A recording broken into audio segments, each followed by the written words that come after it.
de Deus para a família, né? Tratando do primeira família e do casamento hoje à noite. Essa é uma série de estudos que nós estamos apresentando.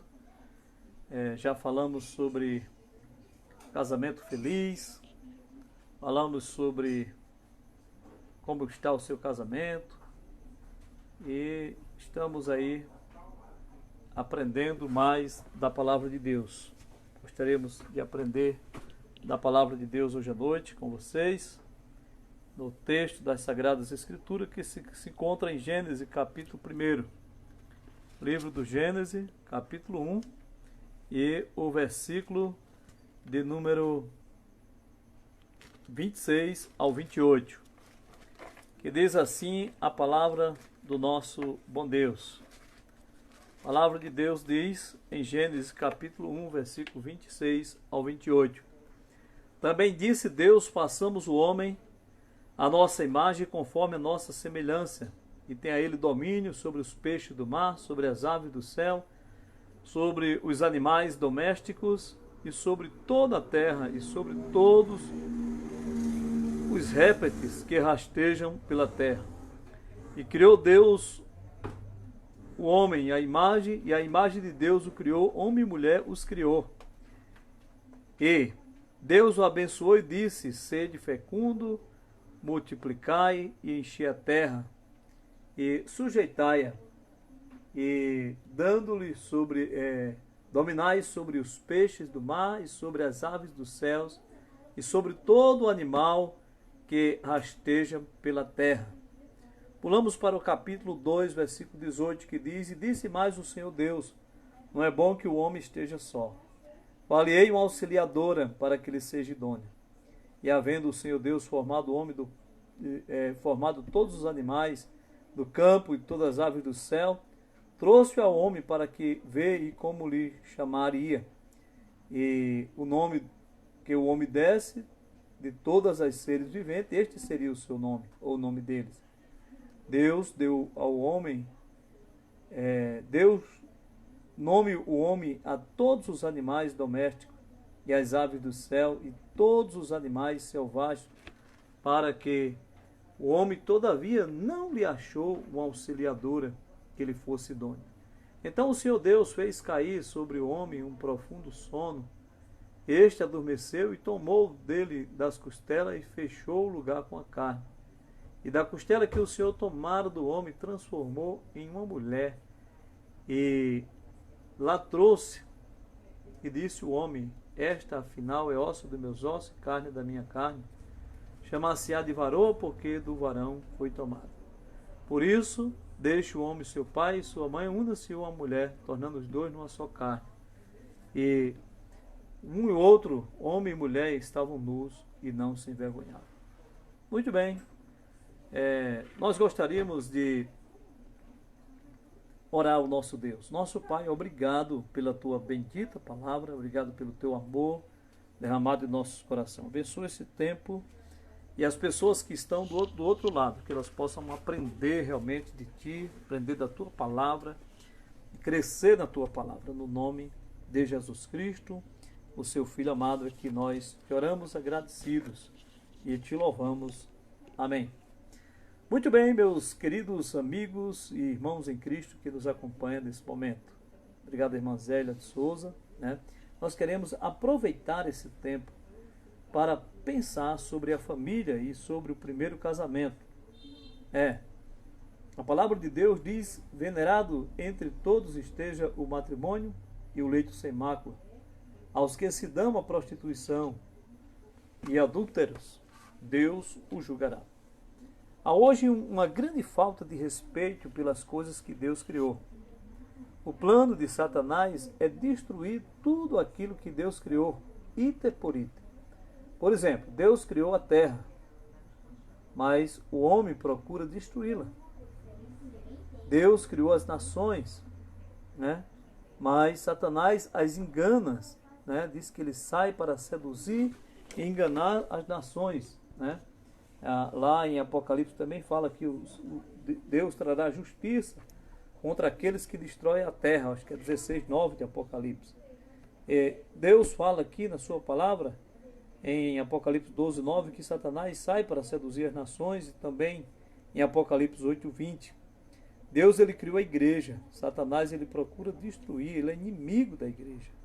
A Bíblia diz que a nossa luta não é contra a carne nem contra o sangue, a luta da igreja, mas contra os principados, contra as potestades do ar, contra os espíritos que agora atuam sobre os filhos da desobediência. Então, a desobediência faz parte, assim, da vida ante Deus, ante igreja, ante tudo. Então, nós precisamos pensar e prezar sobre aquilo que Deus criou e que Satanás, através dos seus atis, a qualquer custo, ele quer destruir.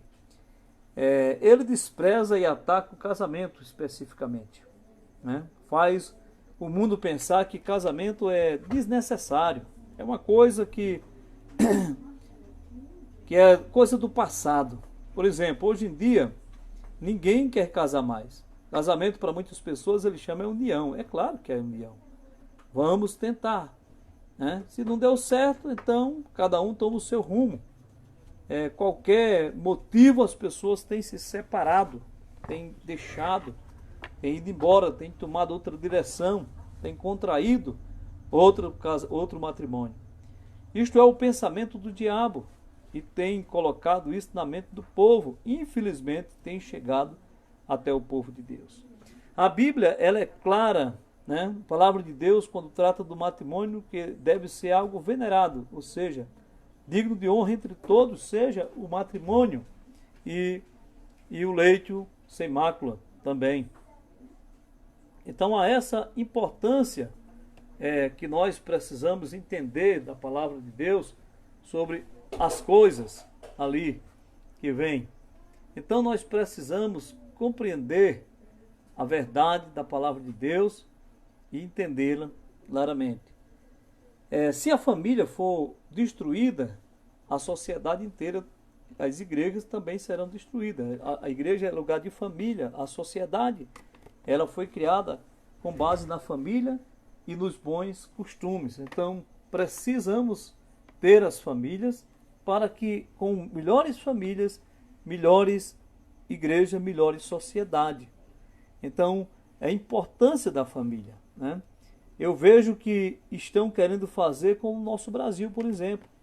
A família começa com o casamento. Sempre foi assim. Esse é o projeto, o plano de Deus para a família. O casamento primeiro, depois a união sexual. E precisa ser entendido isso. A instituição que Deus criou, são três. Há três instituições que Deus criou na terra com o propósito de levar a sociedade a uma organização correta. Qual foram essas três instituições que Deus criou? Vamos olhar rapidamente. Deus criou o casamento. Foi a primeira instituição. Que não anda lá muito bem a família. A família tem andado um pouco na desgraça, na contramão de Deus, na contramão do caminho certo. Deus criou a nação, ou seja, o governo humano. É outra instituição, é instituída por Deus. A Bíblia diz que nenhuma autoridade deve ser respeitada, porque as autoridades elas foram constituídas por Deus. Então, Deus quem as constituiu, as autoridades neste mundo. Então, outra coisa que Deus criou foi a igreja, né? Então, devemos olhar que essas três instituições elas têm sofrido bastante. Então, nós devemos servir a Deus como membros, assim, da família, né? E trazer, assim, através da família, esse processo de viver, esse processo de viver, assim, por debaixo da graça realmente de Deus. E queremos pedir, assim, essa bondade do Senhor para conosco. Então, podemos notar, amados, que a igreja é o corpo de Cristo. Devemos, assim, obedecer às leis das nações e das autoridades, né? Em Romanos capítulo 13, né, trata sobre isso, que a igreja ela deve estar sujeita à autoridade, porque nenhuma delas não foram constituídas por homens, mas constituídas por Deus, e elas são ministros de Deus para repreender o mal, né?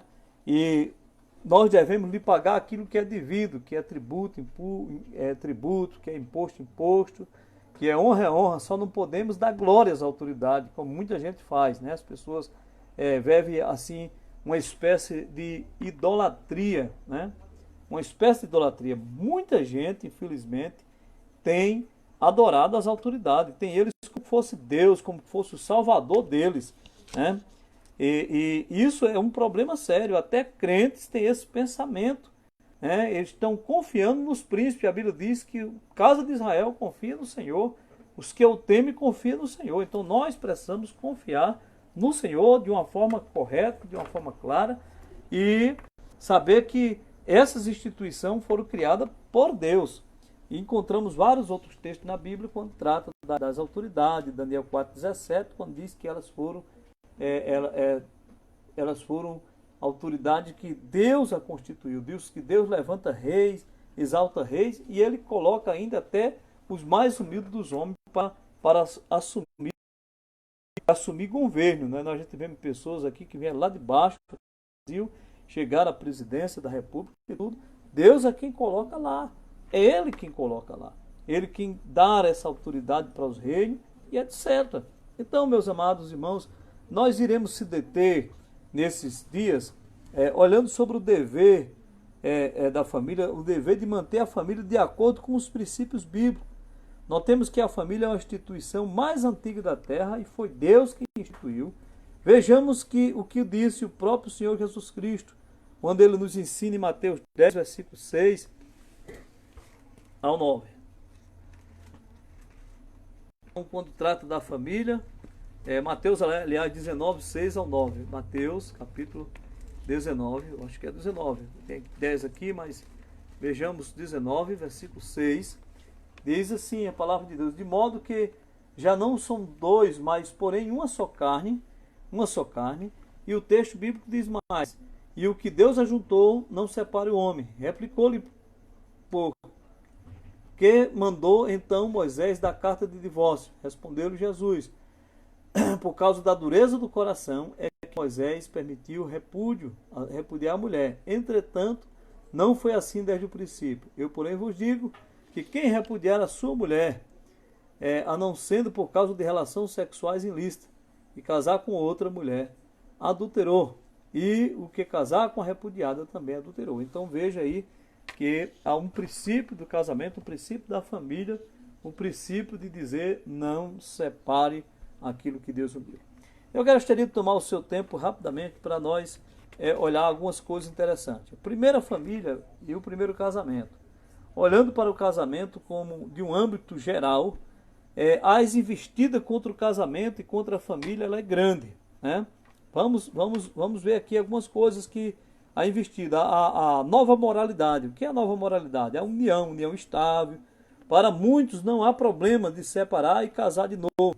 Outros pensamentos como a família inclusiva, homem casando com homem, mulher casando com mulher, ideologia de gênero, isso tem ganhado um aspecto e tem ganhado muito simpatizante, não só no Brasil, mas em todos os países do mundo. É algo que tem se tornado natural, na mente humana está correto, né? Aqueles que se importam, aqueles que têm a opinião contrária, é taxado como homofóbico, é taxado como moralista, é taxado como ultraconservador, fundamentalista e até xiita. Mas realmente o projeto de Deus foi diferente e nós precisamos seguir o projeto de Deus, certo?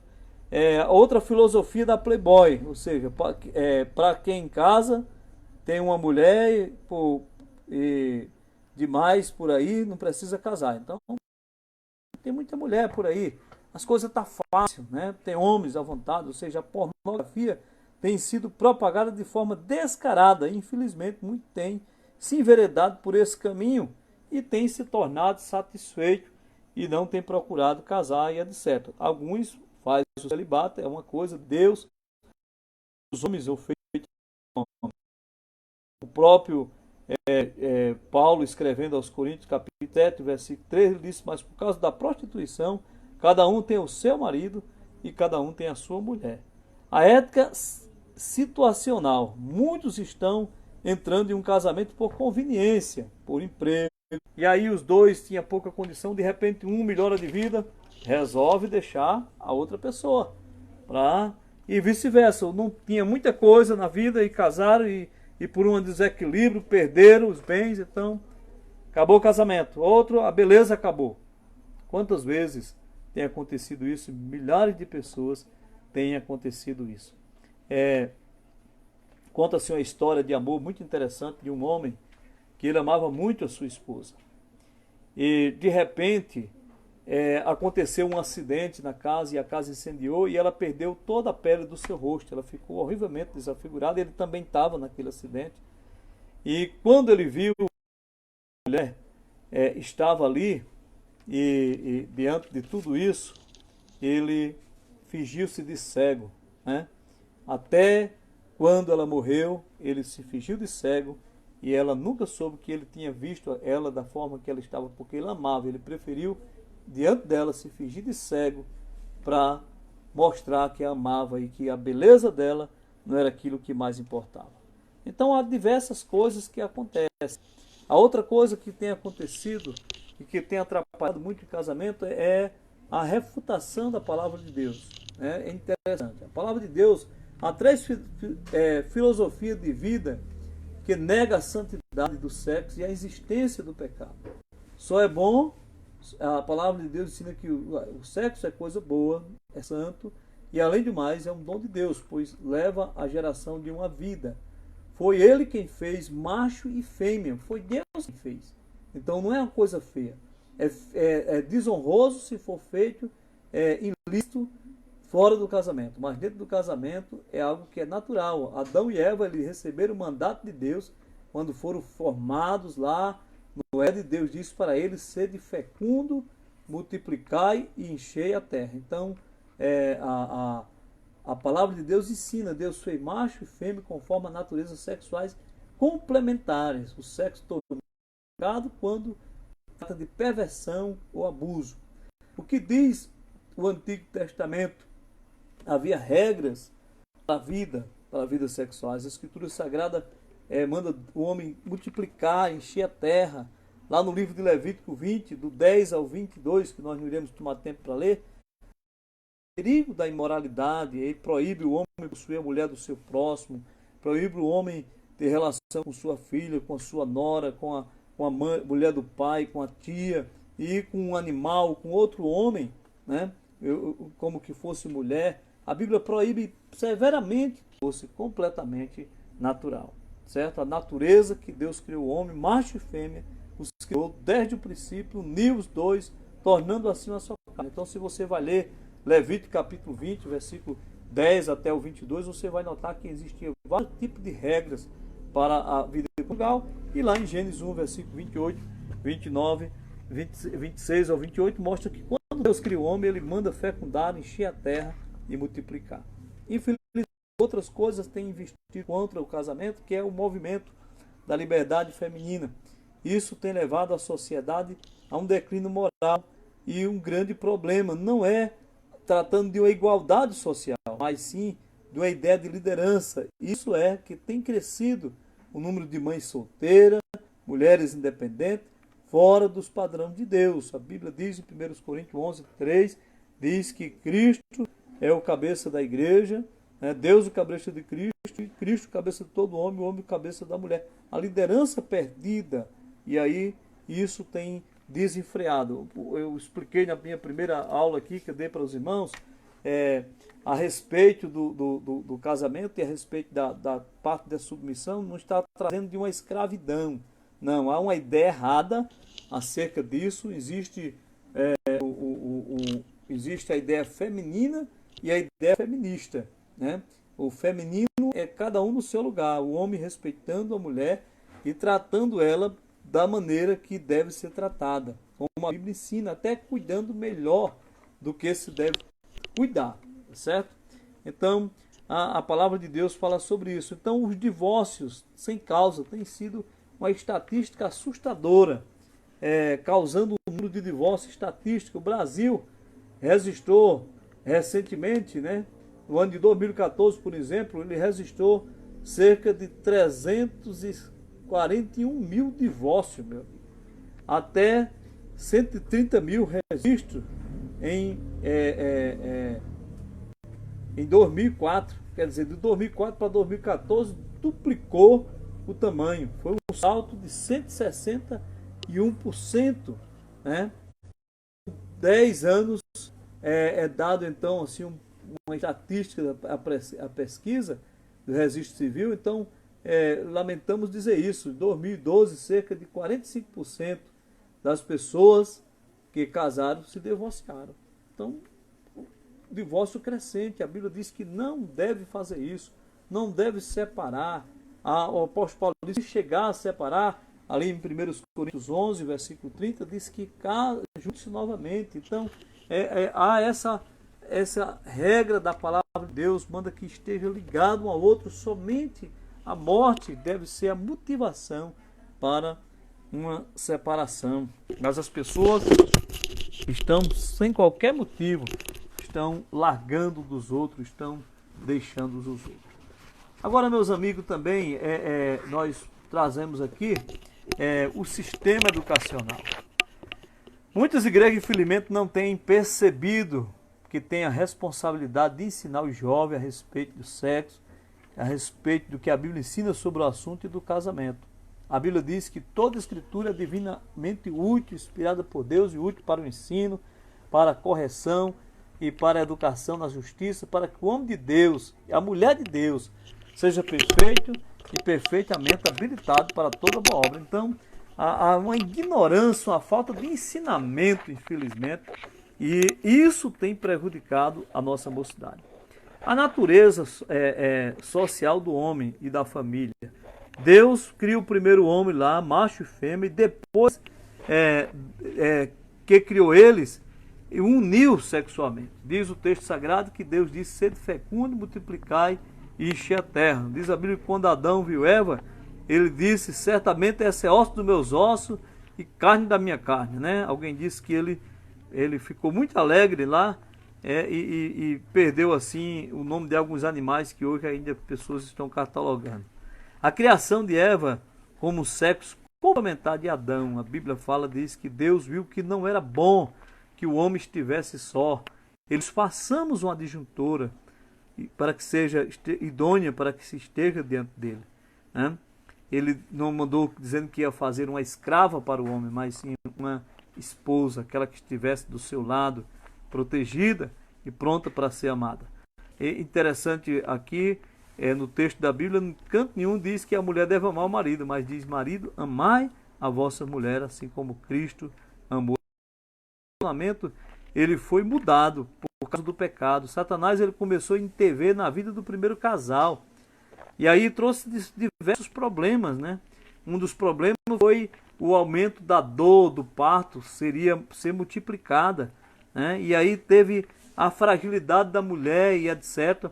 A Bíblia diz aí que o homem deve tratá-la com um vaso mais fraco e também tratá-la com cuidado para que a oração seja atendida. Então o homem é exortado por Deus a cuidar daquele vaso mais fraco que Deus tem dado para ele cuidar com amor e com carinho, certo?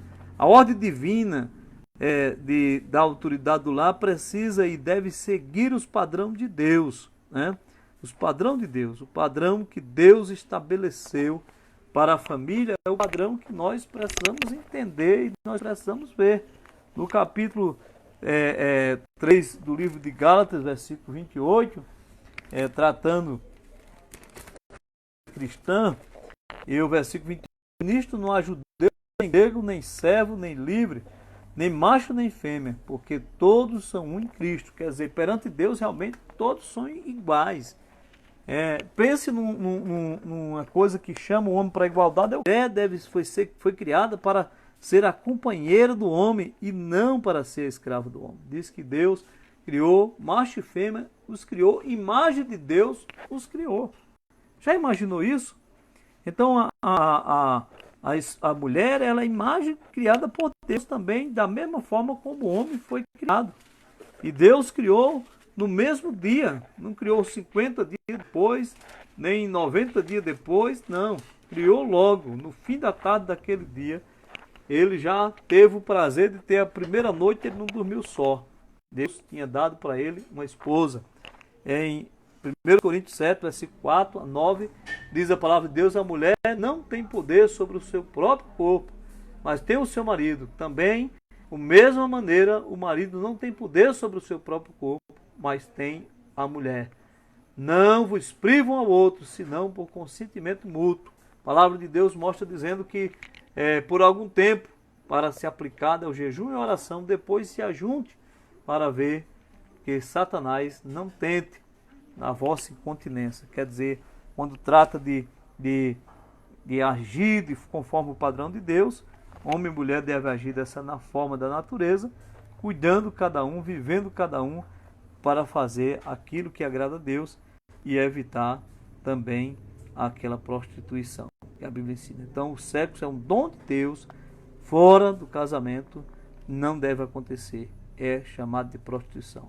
O casamento, ele é bíblico e monógamo. Diz que Deus, quando criou Adão, ele criou apenas Adão e apenas Eva. Não criou Eva e Adão e mais duas mulheres, nem Eva e mais dois homens para viver. Ele criou Adão e Eva. E ambos casaram. E ele recebeu ela como osso dos seus ossos e carne da sua carne. Os elementos do casamento, eles são engraçados. Há vários significados. A pessoa casa com outra pessoa, ou seja, une-se a outra pessoa. O que significa? Casar significa deixar. Deixar geográfico, tem que deixar o pai e mãe, deixar a família, começar uma nova família. Unir-se é para estar unido, né? Unido no pensamento, na concórdia, não estar em desavença de harmonia, não deve viver brigando. Esse é o casamento. Casou, deixou a família para começar uma nova família. Deixa o homem pai e mãe, une-se a uma mulher, começando uma nova família. E aí depois a palavra de Deus diz que eles se unem, né, um com o outro, e por último a fusão de uma só carne. Ou seja, ambos pertencem um ao outro, são uma só carne, por meio da união sexual. A unidade do casamento. A palavra de Deus diz que os dois serão uma só carne. O texto é claro, 2, versículo 24. Não há lugar para uma outra pessoa no casamento. Se alguém fez isso, é adultério. Na Bíblia nós encontramos o primeiro caso de poligamia, que foi Abimeleque, filho, o adultério longe desse casamento. E esse casamento que Deus preparou para você, ele deu uma mulher, deu um marido. Esteja contente, né? Muitas vezes as pessoas não ficam contentes porque chega a celulite, chega a barriga crescida, né? O corpo começa a definhar, os cabelos branquear, as rugas, né? A calvície, né? O meu caso aqui, e muitas outras coisas aparecem depois dos 35, 40, 50 e lá se vai. E feliz daquele que tem tempo de murchar como flor, né? As flores, elas murcham, elas são lindas e apreciadas quando era nova. A Bíblia diz que a primavera da vida é a mocidade. O tempo das flores é o tempo da mocidade. Depois passa e a gente envelhece. E deve dar graças a Deus àqueles que envelhecem. E envelhecem com saúde na presença de Deus, né? Então, pensemos dessa forma. Isso não há lugar para outra pessoa. Se alguém fazer isso, já falamos, adultério é. E a duração do casamento é somente a morte quem separa. A Bíblia diz que o homem está ligado à mulher pela lei e a mulher ao marido pela lei, né? Enquanto vive. Romanos capítulo 7, versículo 2, e diz que morrendo um, o outro está desligado. Então havia essa questão. Até em Israel havia um costume de quando alguém morresse e não deixasse filho, o parente mais próximo, até o irmão especificamente, e o parente mais próximo deveria casar com aquela pessoa, ele tinha uma obrigação para suscitar a linhagem ao falecido. Aquele primeiro filho que nascia não era da pessoa, e aí o segundo filho é que seria da pessoa. Então não foi assim no começo. O pecado atrapalhou o casamento. Infelizmente, muitas pessoas têm querido viver de forma variada, mas A palavra de Deus trata desse casamento que é monógamo, um casamento que é heterossexual, né, e permanente. Isso é algo interessante que a gente deve ver. Então, o projeto de Deus para a família é que a natureza do homem e a da mulher, unidos uns ao outro, tivesse assim um casamento perfeito? Não, mas um casamento feliz. Podemos concluir hoje à noite, amados, que entendemos que o casamento, né, é a base da família e que o sexo só deve ser feito depois do casamento. Para que vocês que são jovens que estão nos ouvindo, talvez você diga, não, todo mundo faz, todo mundo, mas o cristão ele não é do mundo. E continuar uma vida, continua na vida do casal, considerando uma bênção completa de Deus para o casamento. Sendo a família a primeira instituição que Deus criou, deve ser considerada digna de um esforço de preservar, mesmo que neste presente século mal. Deus ajuntou, né, a família e nós devemos pedir a Deus que Ele nos ajude a perseverar nisso, a preservar a família tradicional, é a família bíblica, né? Quando o próprio texto sagrado que Deus criou homem e mulher, macho e fêmea os criou e disse: fecundai, multiplicai e enchi a terra. O próprio Deus disse que não era bom que o homem esteja só. Nós sabemos que existe, como falamos, o celibato, mas alguns não são aptos e aqueles que são aptos devem fazer para o Senhor. Meu amigo e minha amiga e meus queridos irmãos, Deus abençoe vocês nesta noite. Que você possa ser um agente zeloso e preservador da família. Você veio de uma família, de um lar, onde um homem e uma mulher casaram um dia e tomaram a sua família. E você deve preservar para que essa boa ordem continue trazendo um pilar de sustentação para uma sociedade que seja boa, para que possamos ter melhores igrejas, melhores cidadãos formados no seio familiar. Que a sua família seja um vaso de bênção para Deus. Que a sua casa seja uma casa de bênção para Deus. Mas para isso, você, meu caro amigo que está me escutando, você é a principal pessoa que deve fazer isso para a glória de Deus, nosso Pai. Muito obrigado pela sua audiência conosco, o seu tempo conosco, e que Deus abençoe. Deus abençoe cada um, agradecemos a cada um das pessoas que nos acompanharam. Nosso Deus, obrigado, e que o Senhor nos ajude a andar como família na presença do Senhor, a viver como família e a seguir o nosso cronograma, o cronograma teu para a família, que é viver debaixo da tua graça. No nome de Jesus nós te oramos agradecidos. Amém. E louvado seja Deus.